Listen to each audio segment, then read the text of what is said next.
প্রথমবার আমার স্বামী যখন আমার গায়ে হাত তোলে, তখন আমি আমার মাকে ফোন করে বলেছিলাম, মা, আজ তামিম আমায় চড় মেরেছে। রান্নাঘরে রান্না করছিলাম, তাই দরজা টোকার আওয়াজ শুনতে পাইনি। পরে যখন দরজা খুললাম, তখন তামিম আমায় রাগে চড় মেরেছে। দরজা খুলতে দেরি হয়েছিল বলে। আমার কথা শুনে আমার মা জবাব দিয়েছিল, মেরেছে তো কি হয়েছে, একটু মানিয়ে নিতে শেখ। জামাই সারা দিন বাহিরে কাজ করে বাসায় এসেছে, আর তুই সময় মতো দরজা খুলিসনি, বিধায় রাগে একটা চড় মেরেছে। এ আর এমন কি? যাই হোক, তুই কেমন আছিস? আমি শুকনো মুখে উত্তর দিলাম, হুম, ভালো আছি। দ্বিতীয়বার যখন মার খেয়েছি, তখন বাবাকে ফোন করে বললাম, বাবা, আজ তামিম আমার গায়ে হাত তুলেছে। ও বলেছিল সকাল 6টায় ডেকে দিতে ওকে, কিন্তু আমি সময় মতো ওকে ডাকতে পারিনি বলে ও আজ আমার চুলের মুঠি ধরেছিল। বাবা তখন বলল, স্বামী একটা কাজ দিয়েছে, সেটা ঠিক মতো করতে পারিস না?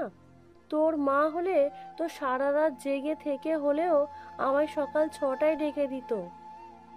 শোন, বিয়ের পর স্বামী একটু বউকে শাসন করবে, এটাই স্বাভাবিক। স্বামীর কাজগুলো একটু মন দিয়ে করার চেষ্টা কর, আর একটু মানিয়ে নিতে শেখ।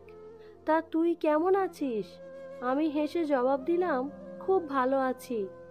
ব্যালকনিতে হাঁটাহাঁটি করছিলাম দেখে আমার স্বামী বাসায় এসে আমার সাথে কতক্ষণ অকথ্য ভাষায় গালিগালাজ করে বলল, আমি সারাদিন বাসায় থাকি না, আর তুমি ব্যালকনিতে গিয়ে মহল্লার ছেলেদের সাথে টাঙ্কি মারো?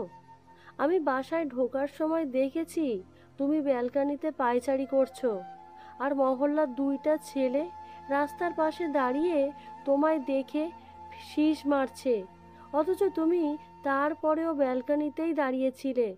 আমি মাথা নিচু করে বললাম, আমি খেয়াল করিনি। আমার স্বামী তখন রেগে বলল, তোমার তো সেদিকে খেয়াল থাকবেই না, ছেলেরা তোমায় দেখে শীষ বাজালে তোমার তো ভালোই লাগে, নষ্ট মেয়ে কোথাকার। এই কথা বলে আমার স্বামী আমাকে ধাক্কা মেরে চলে গেল।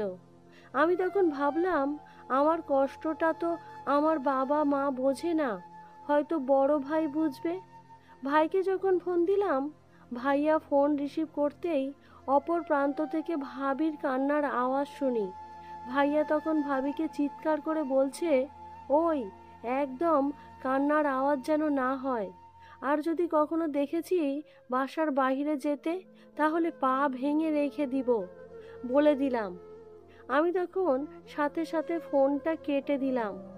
যার কাছে বিচার দিতে ফোন দিয়েছিলাম, সেই তো অন্য বাড়ির মেয়েকে বাহিরে যাওয়ার অপরাধে পা ভেঙে বাসায় ফেলে রাখতে চাইছে। আসলে মেয়ে মানুষের জন্মই হয়তো হয়েছে মার খেয়ে মানিয়ে নিতে শেখার জন্য। অনেক দিন পর আমার বাবা মা আমায় দেখতে আসলো। মা আমার দিকে তাকিয়ে বলল, কিরে তামান্না, তোর কপালে দাগ কিসের? আমি হেসে উত্তর দিলাম, কিছু না মা, বাথরুমে পড়ে গিয়ে কপাল ফেটে গিয়েছিল, এটা সেটারই দাগ। বাবা মা আমাদের বাসায় 2 দিন থেকেছিল। যেদিন চলে যাবে সেদিন আমি দরজার সামনে দাঁড়িয়ে বিদায় দেওয়ার সময় মাকে বলেছিলাম, মা, আমি মানিয়ে নিতে শিখে গেছি। এই যে কপালের দাগটা দেখছো, সেটা বাথরুমে পড়ে গিয়ে হয়নি, তোমাদের জামাই ভালোবেসে ফুলদানি নিয়ে আঘাত করে বানিয়ে দিয়েছে। অথচ দেখলে আমি কত সুন্দর মানিয়ে নিয়েছি। মা কেঁদে দিয়ে বলল, তুই একথা আমায় আগে কেন বলিসনি? আমি হেসে বললাম, বললে কি হতো মা, সেই তো বলতে, মানিয়ে নিতে, আর দিন শেষে দোষটা হতো আমার। মা, তোমাদের জামাই বাহিরে কাজ করে, আমি কি সারাদিন ঘরে বসে থাকি? আমিও তো বাসার কাজ করি, অথচ তোমার চোখে জামাইয়ের পরিশ্রমটাই ভাসলো, নিজের মেয়ের পরিশ্রমটা ভাসলো না। বাবার দিকে তাকিয়ে বললাম, বাবা, আমি অ্যালার্ম ঘড়ি না যে ঠিক টাইমে বেজে উঠব। আমি রক্ত মাংসে গড়া মানুষ, সারাদিন পরিশ্রম শেষে যখন বিছানায় শরীর রাখি, তখন আমারও দু চোখ বেয়ে ঘুম আসে।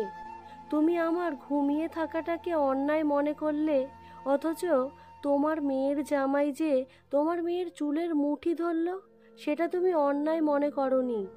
বাবা মা আমায় কিছু বলতে চেয়েছিল, কিন্তু আমি তাদের আর কিছু বলার সুযোগ না দিয়ে দরজাটা লাগিয়ে দিয়েছি। মেয়ে মানুষ তো, তাই মানিয়ে নিতে শিখে গেছি।